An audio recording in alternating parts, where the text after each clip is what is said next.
श्री महालक्ष्मी व्रताची कथा. गुरुवारची कहाणी. श्री लक्ष्मीची कृपा आपल्यावर व्हावी, तिथे आपल्या घरात वास करावा, पैसा, शांती, समाधान घरात नांदावे म्हणून श्री लक्ष्मीचे व्रत करतात. हे व्रत केल्याने मनातील सर्व इच्छा पूर्ण होतात.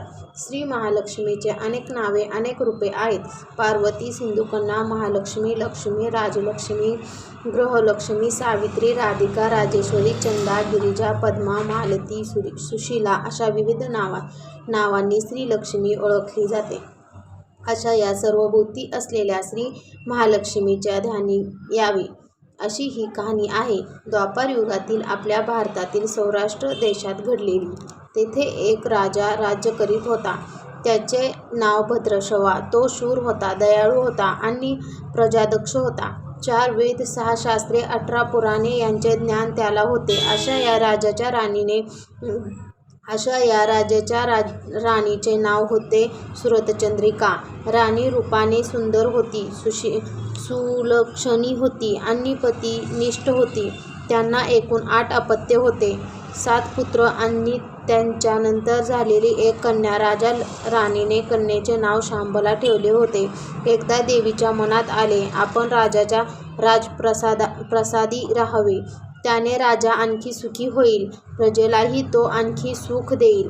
गरीबाकडे राहिले तर सगळ्या संपत्तीचा तो एकटाच उपभोग घेईल. म्हणून देवीने एका म्हातारीचे रूप घेतले, फाटके वस्त्र लिहिले, आधारासाठी हातात काठी घेतली आणि काठी टेकत टेकत राजाच्या महालाच्या दाराशी आली. तेथे पाहताच एक दासी पुढे आली. तिने म्हातारीला विचारले, कोण ग बाई तू? कुठून आलीस? काय काम काढलंस? तुझं नाव काय?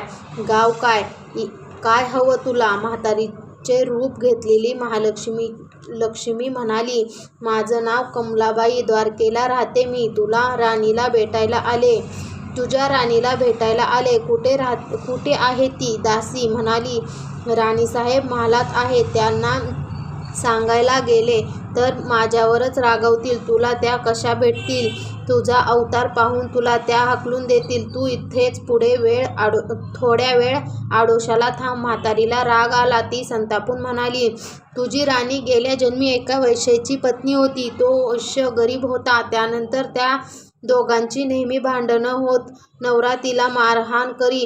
ह्या त्रासाला कंटाळून एक दिवस ती घर सोडून गेली आणि जंगलात उपाशी तापाशी भटकू लागली. तिची अवस्था पाहून मला तिची दया आली. मी तिला ऐश्वर्य, सुख आणि संपत्ती देणाऱ्या महालक्ष्मी व्रताची माहिती सांगितली. त्याचप्रमाणे तिने हे व्रत केले. तिच्या व्रताने महालक्ष्मी प्रसन्न झाली. तिचे दारिद्र्य संपले, तिचे घर संपले, समृद्धीने भरले. तिच्या जीवनात आनंद भरला. लक्ष्मी व्रत केल्यानंतर मृत्यूनंतर ते दोघेही पती पत्नी लक्ष्मी लोकात वैभवात राहिली.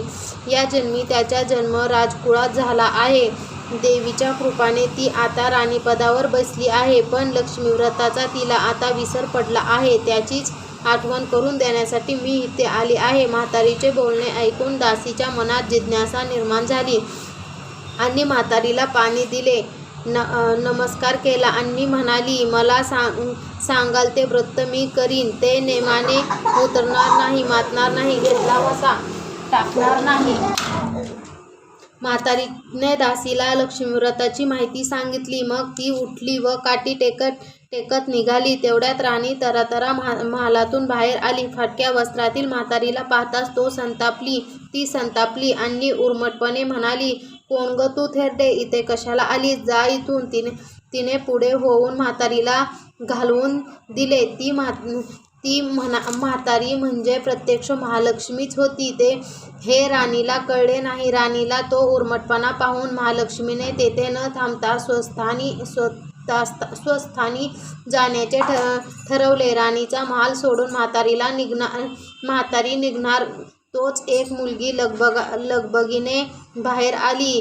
ती मुलगी होती राजकन्या शांबला. तिने येऊन म्हातारीला नमस्कार केला आणि कळकळून म्हणाली, आजी रागवू नको. माझी आई चुकली, तिच्यासाठी मला क्षमा कर.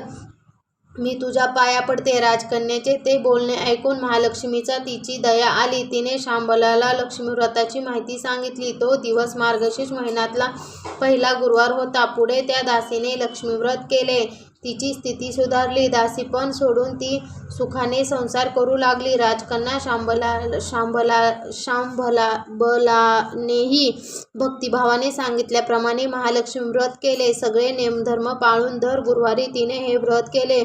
शेवटच्या गुरुवारी उद्यापन केले. लवकरच शांबलेचा विवाह मालाधर नावाच्या राजपुत्राशी झाला. तिने राजवैभव मिळाले. लक्ष्मीव्रताच्या प्रभावाने तिचा संसार सुखासमाधानाचा चालू लागला. पण इकडे भद्रश्रवा व राणी चंद्रिका यांना हळूहळू वाईट दिवस दिसायला लागले. त्यांचे राज्य केले. त्याने सगळे वैभव ऐश्वर्य लयाला गेले. चंद्रिका राणी होती ती स्थिती आता बदलली. अन्न पाण्यालाही ती महाग झाली. भद्रश्रवाला फार वाईट वाटे. पण तो तरी करणार काय? एक दिवस चिंतेत उगत होता तसाच मावळत होता. एक दिवस भद्रश्रवाला वाटले मुलीकडे जावे, तिला पाहावे आणि 4-8 दिवस तिच्याकडे राहावे. त्याचप्रमाणे तो जावयाच्या राज्यात आला. चालून तो खूप दमला होता. म्हणून थोडा वेळ विश्रांती घेण्यासाठी तो एका नदीकाठी बसला. राणीची दासी नदीवर येत होती. तिने भद्रश्रवा ओळखले. दासी धावत महालात गेली. राजाला बातमी सांगितली. शांबलालाही ते समजले. शांबला आणि मालाधराचे रथ पाठवून भद्रश्रवाला मोठ्या मान सन्मानाने राजवाड्यात आणले आणि त्याचा आदर सत्कार केला. काही दिवस जावयाच्या आणि मुलीच्या पाहुणचार घेत भद्रश्रवा राजवाड्यात राहिला. आता परत जायचे विचार त्याच्या मनात घोळू लागले. जावयाला त्याने तसे सांगितले. जावयाने सहमती दिली. भद्रश्रवा परत जायला निघाला. तेव्हा शांबलेने एक हंडा भरून धन पित्याला दिले. तो हंडा घेऊन भद्रश्रवा घरी आला. मुलीने धनाने भरलेला हंडा दिला आहे हे ऐकून सुरतचंद्रिका आनंद गगनात मावेना. घाईघाईत तिने हंड्यावरचे झाकण काढले. आत पाहते तर काय, हंड्याचे धन नव्हतेच, होते फक्त कोळसे. महालक्ष्मीच्या अवकृपेने हंड्यातल्या धनाचे कोळसे झाले होते. चंद्रिकेने कपाळावर हात मारून घेतले. भद्रश्रवा हा चमत्कार पाहून चकित झाला होता. दुःखाचे दिवस संपत नव्हते. दरिद्र्याचे भोग सुटत नव्हते. सुरतचंद्रिका एक दिवस काढताना जीव कोठीला येत होता. एक दिवस सुरतचंद्रिकेच्या मनातली लेकीला भेटायची इच्छा निर्माण झाली. त्याचप्रमाणे ती लेकीच्या घरी जाण्यासाठी निघाली. तो दिवस मार्गशीर्ष महिन्यातला शेवटचा गुरुवार होता. सुरतचंद्रिका लेकीच्या घरी पोहोचली तेव्हा शांबला व्रताचे उद्यापन करीत होती. शांबलेने आईकडून महाव्रतात व्रत करवून घेतले. 4 दिवस मुलीकडे राहून सुरतचंद्रिका परत आपल्या गावात आली. लक्ष्मीव्रत केल्यानंतर काही दिवसातच त्यांना त्यांचे पूर्वीचे वैभव परत मिळाले. राजप्राप्ती झाली. पुढे काही दिवसांनी आईवडिलांना भेटण्यासाठी म्हणून शांबला माहेरी आली. पण बाप भेटायला गेला असताना त्याला शांबलेने कोळसे भरलेले हंडा दिला होता, पण आपल्याला मात्र काहीच दिले नाही. या राग राणीच्या मनात होता. त्यामुळे शांबलेने व्हावे तसे स्वागत कोणी केले नाही. राणीने एक प्रकारे तिचा अपमानच केला होता. पण शांबलेला आईचा राग आला नाही. ती पुन्हा आपल्या घरी जाण्यासाठी निघाली. निघताना तिने पूर्वी बापाला दिलेला हंडा परत घेतला. त्यात मीठ भरले व हंडा घेऊन ती आपल्या सासरी आली. स्वगृही आल्यावर मालाधराने शांबलेला विचारले, माहेरून काय आणलं? शांबलेने बरोबर आणलेल्या हंड्याबरोबर बोट दाखवले. मालाधराचे झाकण काढून आत पाहिले तर हंड्यात मिठाचे खडे. मालाधराची चकित होत पत्नीला विचारले, हे काय? या मिठाचे काय उपयोग? शांबला म्हणाली, थोडं थांबा म्हणजे कळेलच. त्या दिवशी शांबलेने कुठलाच पदार्थ मीठ घातले नाही.